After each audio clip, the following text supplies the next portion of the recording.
नांदेड जिल्ह्यात उन्हाचा पारा 43 अंशांच्या पार गेला असून वाढत्या उष्णतेचा फटका आता वीज यंत्रणांनाही बसू लागलाय। ट्रान्सफॉर्मर गरम होऊन तांत्रिक बिघाड होऊ नये यासाठी महावितरणनं अनोखी शक्कल लढवलीये।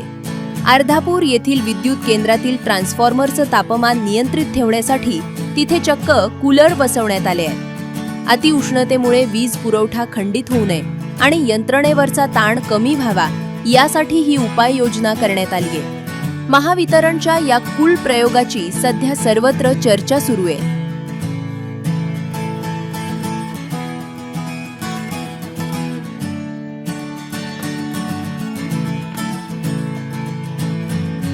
त्याला टेम्परेचरचं प्रमाण खूप वाढलेलं आहे, त्यामुळे विजेची मागणी पण त्याच प्रमाणात वाढलेली आहे। विजेच्या वाढत्या मागणीमुळे आमच्या ट्रान्सफॉर्मरवरती तो ताण पडत आहे। त्यासाठी ऑइल जे असते ट्रान्सफॉर्मरमध्ये त्यांचं टेम्परेचर मेंटेन ठेवण्यासाठी आम्ही ही ट्रान्सफॉर्मरला कूलिंगची व्यवस्था केलेली आहे।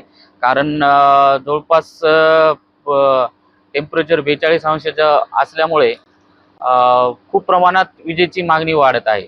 त्यामुळे हे आम्ही ट्रान्सफॉर्मरला कूलिंगची व्यवस्था केलेली आहे। हो, मेंटेन राहू शकतो। म्हणजे संभाव्य हानी टाळण्यासाठी ही पर्याय व्यवस्था केलेली आहे।